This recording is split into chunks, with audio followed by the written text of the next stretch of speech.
accused of being out of touch with some voters, and one Democratic senator from Hawaii thinks she knows why. They're too smart.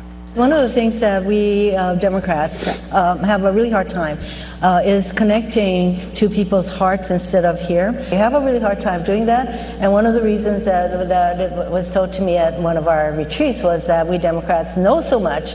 That is true, and we have to kind of tell everybody how smart we are. Exactly. Here to react, former White House Communications Director, very smart guy in his own right, author of Trump, the Blue-Collar President, Anthony Scaramucci. Anthony, is that the problem with Democrats? They're too smart? Well, I mean, listen, I do write about that in the book. I mean, the problem is that they think they're too smart, and so they've totally disengaged from a very large group of people.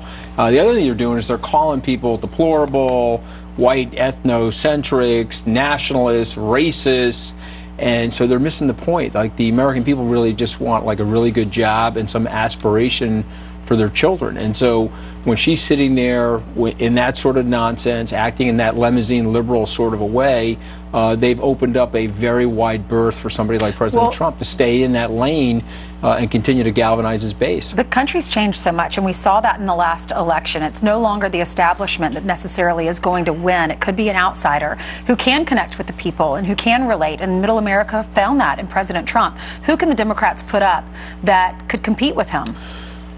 Oh, I actually don't think there's anybody that can compete with President Trump. And I know people will say, oh, geez, come up with somebody. But look, this guy... Joe Biden says he's the most qualified. Well, he's the most qualified, and I like Vice President Biden, but he's going to have a very tough time debating somebody like President Trump. I mean, if you look at Vice President Biden's career, every time he goes into contact with the enemy, he fumbles the football on the stage. Tom Steyer had a big day yesterday, the billionaire. Okay, so these guys are super untested. Trust me, I was super untested. You go into that arena with these guys and that oppositional research. You showed that beautiful young kid with the burl cream in his hair. He hasn't been oppoed yet. Okay, so wait till he gets oppoed. Okay, then he's going to start having a rough time. And what ends up happening is a guy like President Trump is battle tested, and he actually understands the base super well. That's a clear indication that they don't understand the base. Now, Beto O'Rourke will come into this game.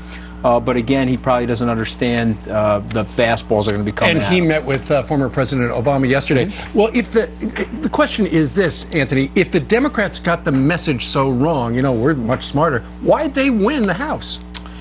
Well, I think that has to do with the way historical things happen in the United States in terms of the American electorate likes a check on power. And if you go back over 100 years, I think George W. Bush during a war kept the House, but most times presidents lose the House in a situation like this. And if you look at President Obama in 2010, he lost 63 seats. I think President Trump lost 38 or 39 seats, something like that. So it wasn't really that stupendous. And if you look at what happened in the Senate, he picked up a few in the Senate. And so at the end of the day, he's very well positioned. He'll have over $1.5 billion, possibly $2 billion. He'll have Air Force One and his personality. And if he's going against people that think that they're smarter than the American people, here's an aphorism from Richard Nixon. He said, you know, the American people will vote for people that they dislike. They gave Richard Nixon a landslide. But what they don't like doing is voting for people that dislike them.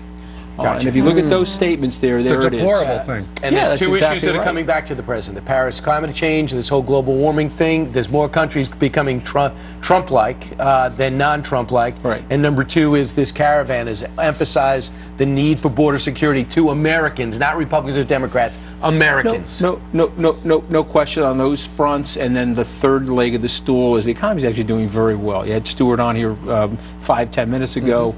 I'm obviously a trained economist. You are still seeing large growth and wage improvements.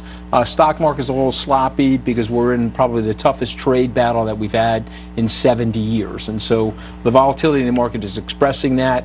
But I predicted the president will cut a great deal for the American people. We'll be here in February or March looking at a deal that frames up nicely that will lead to an increase in wages for the people that senator thinks she's a lot smarter than. All right.